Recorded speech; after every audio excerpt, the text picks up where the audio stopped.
Hello friends, today I am here with Natural Resources Part 2 of 9th Standard.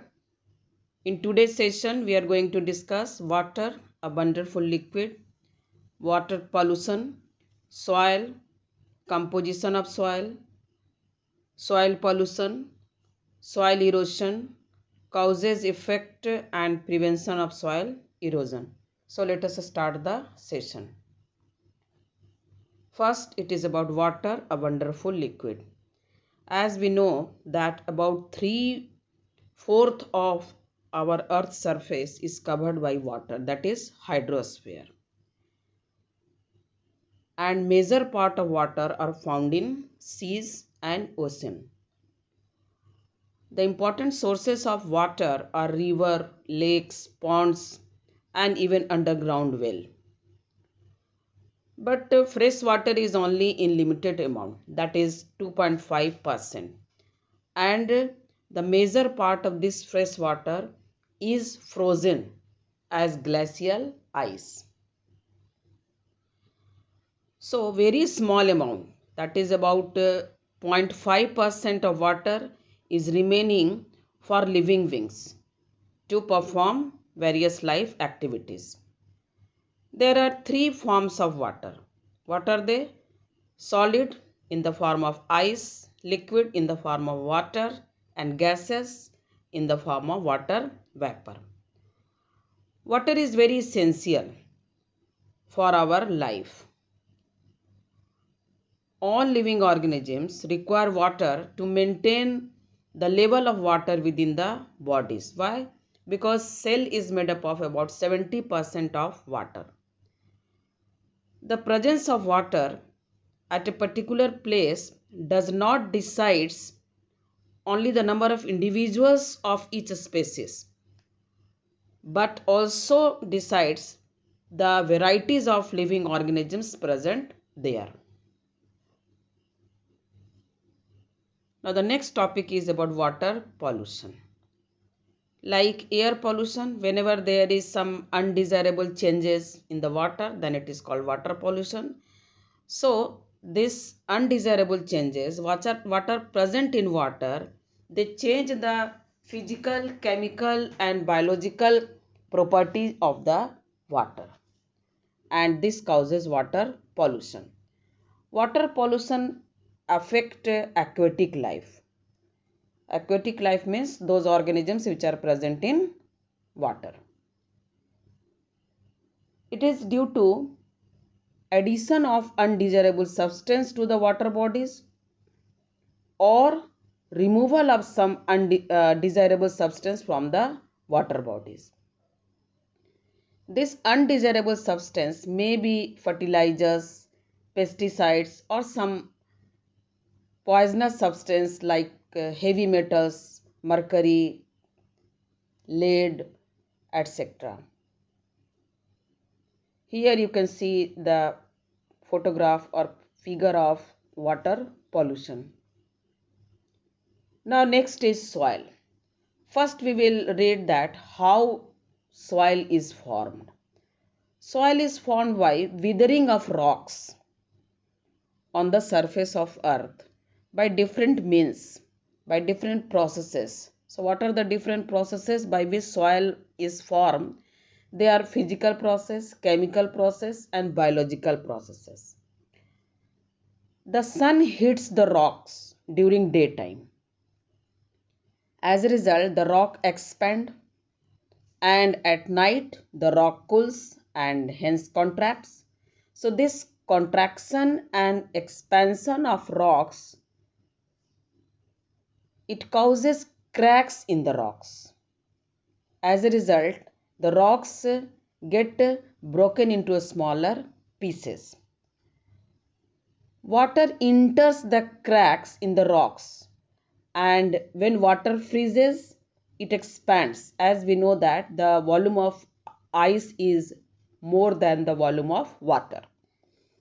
So it expands and causes the cracks in the rocks to widen and helps in breaking the rocks into smaller pieces. The flowing water. carries the rock pieces along with them. And these pieces rub against each other and become smaller and smaller particles, thus forming the soil. Strong winds also breaks the rocks into a smaller pieces, particles, and carry along with them from one place to another place. Sometimes the roots of large trees grows into the cracks in the rocks, and these roots also helps in breaking the rock pieces into smaller particles. Lichen also grow on rocks to produce some chemical substance, and this chemical substance causes rock surface to become powder and to become soil. What are lichen? These lichens are the symbiotic association of algae and fungus. So they grow on rocks. And you know that lichen is a very good, we can say that pollution indicator. Whenever there is heavy growth of, large growth of lichen, then that area is less polluted. Here it is the soil. Now let us see what are the composition of soil. Soil is a mixture of particles of rocks, bits of decayed living organisms, that is humus, and also various forms of life, that is microscopic life. Microorganisms are also present. The type of soil is decided by average size particles found in it. Suppose the soil particle is larger, then it will be called as sandy soil. Very fine, then it is called as loamy or clay soil. So size of the particles of the soil depends upon the type of soil. And the quality of soil is decided by the amount of humus and microorganism present in it. When the amount of humus is more, then the soil will be more better. The mineral nutrients that are found in a particular soil, it depends upon the rocks it was formed from, which types of rocks it is formed. So, and mineral nutrients may be that micronutrient or macronutrient. Minerals rich in the soil. The outermost layer of the earth, which is called as earth crust, and the minerals found in this layer supply a variety of nutrients to the life forms. Means the plants are able to take minerals from the soil. What is topsoil? The topmost layer of the soil, uppermost layer of the soil, which contains humus and living organisms along with soil particles, is called as topsoil. Here you can see how the formation of soil takes place. Bedrock begins to disintegrate, then organic material facilitate disintegration, then it forms the different horizons, and again development of soil takes place, which supports the vegetation. Now the next topic is about soil pollution. What is soil pollution? The removal of useful components from the soil or addition of some other harmful substances in the soil that adversely affect the fertility of the soil and also helps in cleaning the diversity of organisms present in it is called as soil pollution. Soil pollution generally takes place due to mixing of non-biodegradable substances to the soil. Non-biodegradable substances may be insecticides, pesticides, fertilizers, or polythene, etc. Here you can see the soil pollution. Now the next topic is soil erosion. Removal of topsoil. We know that the topsoil is very fertile.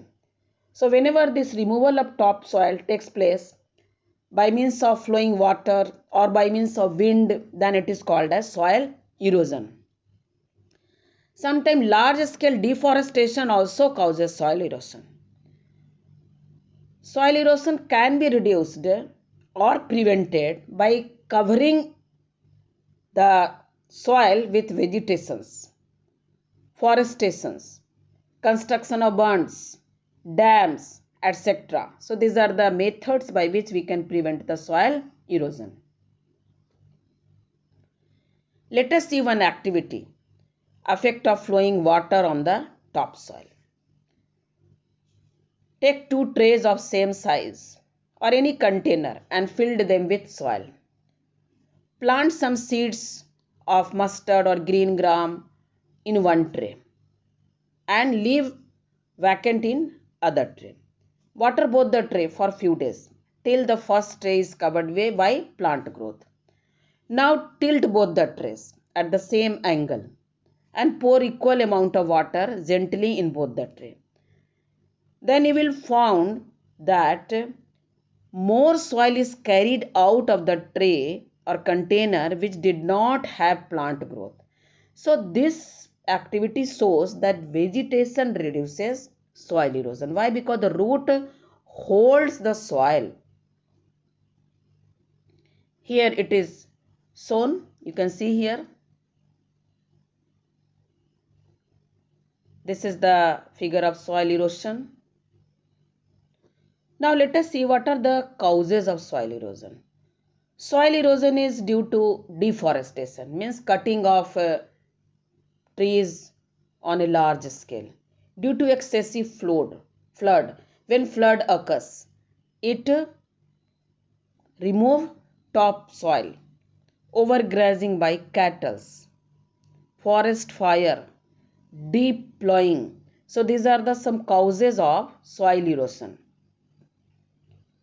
Here you can see the figure of deforestation, flood, overgrazing and forest fire. It is also deep plowing. Now effect and prevention of soil erosion. First it is about effect of soil erosion. What will happen when soil will become eroded? So soil become less fertile because the topmost layer of the soil has been removed and water will become muddy and it reduces the depth of the pond and river. Why? Because the soil will flow and it will goes into the water bodies. So how the soil erosion can be prevented? It can be prevented by afforestation. Afforestation means plantation, by construction of dams, protection of forest from that forest fire, development of coastal land nearby the sea, that area should be developed. Here you can see afforestation, dam, protection of forest and development of coastal land. Thank you. For any kind of doubts, please write your question in comment section.